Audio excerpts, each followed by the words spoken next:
Hello folks and welcome to another Getting Started video by AFA Gaming. In this video, we will be covering Call of Duty Mobile, the basics of the game, and how to get started with it. So if you're a PUBG player who's been forced to shift to Call of Duty Mobile because of the PUBG ban in India, then this video is perfect for you. Although if you're just a new guy who's starting Call of Duty for the first time, then you will also find some really helpful tips. Let's get started.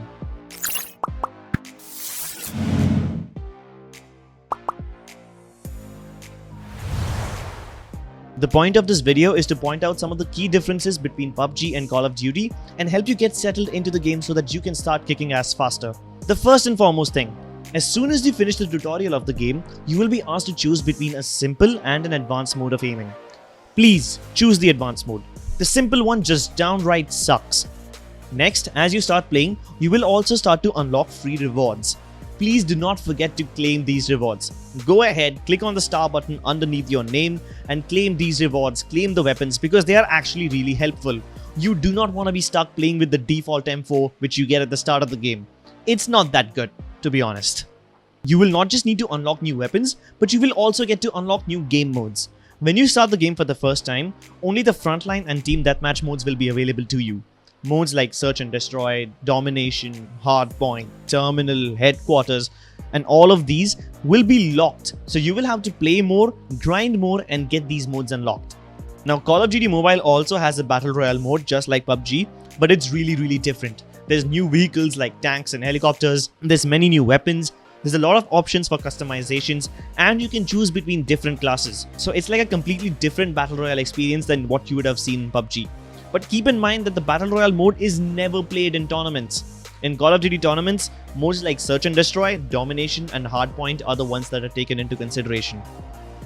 Once you start unlocking new weapons, you will also need to upgrade them in the Gunsmith mode. Now keep in mind that the Gunsmith update is a new thing that Call of Duty introduced just a couple of months ago. So nobody has figured out the perfect formula for this. Okay, nobody knows what are the perfect attachments, what's the perfect weapon. There are a certain few weapons which are in meta, but then you can't really be, completely 100% sure about it because the whole point of customization is that you suit it to your playstyle. So you will find plenty of videos out there on the internet that will describe you which loadout is the best. Let's be honest, none of those videos are wrong and every one of those videos will recommend you something different and all of them are correct to some extent. At the end of the day, whatever videos you find, whatever attachments they tell you to put on your weapons, you need to make sure that they are suited to your playstyle. So we're going to give you some pointers that you need to keep in mind when you're setting up your weapons.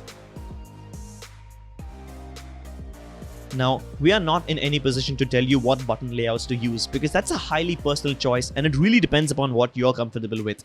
But keep in mind that whatever layout you have, make sure that the jump and the duck button are easily accessible. A lot of people in PUBG use the 3-finger or 4-finger layouts. If you're holding the phone like this, you usually have one of the fingers dedicated to a fire button and the other one dedicated to the ADS button. Now that's not necessary in Call of Duty Mobile because you can ADS and shoot with the same button from your thumb itself. So that extra finger that you're dedicating, it's not really needed. You can still have a fire button up on the top left or the top right corner depending on where you want to put it, but we would recommend keeping a finger dedicated to the jump and the duck button. You see, in PUBG, if you just move your thumb, your player would jiggle. The jiggle movement which makes your player go left and right, it was enough to bamboozle your enemies and make them miss their shots. It was enough to make you a harder target. But in Call of Duty, it's not going to be enough. You need to be sliding, crouching, drop-shotting, jumping as often as possible because the jiggle movement in Call of Duty is not enough. Hence, if it's possible, use your third and the fourth finger to dedicate to a jump and a duck button, or if you're still using just your two thumbs, just make sure that the buttons are in a position where you can reach them easily and you don't need to struggle much. You need to create different loadouts which are more suitable for different maps. In this game, in close quarter combat, SMGs are considered to be better than shotguns. Although I'm not saying that shotguns are useless, in certain situations they can be good, but most people still prefer using SMGs. Obviously, ARs are more suited for medium to close range combats and sniper rifles for long range combat. But that was obvious. Now let's get down to business about what attachments to put on your weapons. There are 9 attachment slots that you can modify. Each of these 9 slots have even more options in it, which make it even more complicated because there's just so many permutations and combinations possible. If you're gonna play aggressively with an SMG, You need to put attachments which give you better ADS speed, better movement speed, and better movement speed while you're ADS. Maybe even a little bit of reloading perks will help, but they're not that helpful. So you need to prioritize movement and you need to be as agile and as evasive as possible. Now, if you put down attachments on your weapons that will increase your ADS speed, it might mean that your accuracy is not that good. Your weapon won't be 100% accurate, but that's fine. You know why? Because with an SMG, you will be mostly taking close quarter fights. And since your enemy is closer to you, it should be easier to hit him, and it should be fine even if you are not 100% accurate. As long as you have the speed to take him down, it's fine. In fact, if you're one of those players who like to move around, jump, duck, and be as evasive as possible when playing with an SMG, there is even a perk called the Wild Hipfire, which can let you be as aggressive and as evasive as you want to be. You can jump around and do whatever you want, and you can still be a little accurate. For assault rifles that you will be playing from a mid-range, it's better that you go for accuracy and better recoil control while sacrificing the ADS speed and the movement speed. If you're gonna take fights at a medium range or maybe even a long range with an assault rifle, you need the accuracy and you need the recoil control. So prioritize getting your muzzle, your foregrip, and your laser attachments accordingly. You might not necessarily need perks for assault rifles, but if you want, you can still get them. For snipers, you obviously need high movement speed when you're scoped in, so get an attachments which let you move faster when ADS. Also, if it helps, get the FMJ perk. A lot of times as a sniper, you will notice an opponent hiding in a corner and he will never reveal himself. So instead of waiting for him to peek out, you can shoot them through the walls, and that's why the wall penetration on the FMJ is really helpful when you're sniping.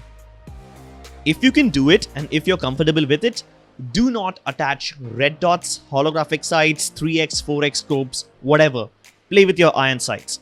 Of course, if you think you need your sights, if you need your red dots to get kills, by all means, go ahead and do it. There's absolutely no problem with it. But if I were you, and if you're comfortable with it, just get rid of any attachments on the optical side, play with your iron sights, and use that extra free attachment slot to put up something else which will boost your accuracy or boost your recoil control. Don't bother equipping a silencer onto your gun. It really doesn't help. Even if you think it makes you sneaky and silent, any good player who has a decent amount of game sense will still be able to figure out where you're shooting him from. Okay, yeah, in the Battle Royale modes, the silencers might help, but in the regular multiplayer modes, they're absolutely useless. Dead silence is the single most important thing in the entire game. Please use it if you do not want to broadcast your position to your enemies. It's literally the bread and butter of survival. Last but not the least, please check your corners. This entire game is all about making sure that all the corners are cleared so that nobody holding a sneaky angle is able to kill you. Do not rush in like an idiot. Don't end up giving free kills. Check your corners, check the common places where you think your enemies might be. If you need help with figuring out which angles are the best to hold and which angles you should clear, check out the other Call of Duty tutorial videos on our channel. Speaking of sneaky campers, it is possible to fire underwater in this game. Now that's gonna make the Battle Royale mode really interesting. In the end, Call of Duty Mobile is way more personal than PUBG Mobile. There is no one best way to play the game. It lets you customize and create your own playstyle rather than following a certain trend or a meta. These were some of the most basic tips of Call of Duty Mobile. If you want more advanced tips, you can check out the other videos on our channel as well.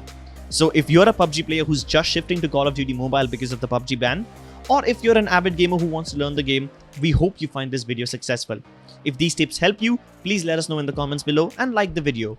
If there are a couple of things that you think we missed out on and you would want the others to know, list them down in the comments as well. Let's have a healthy discussion.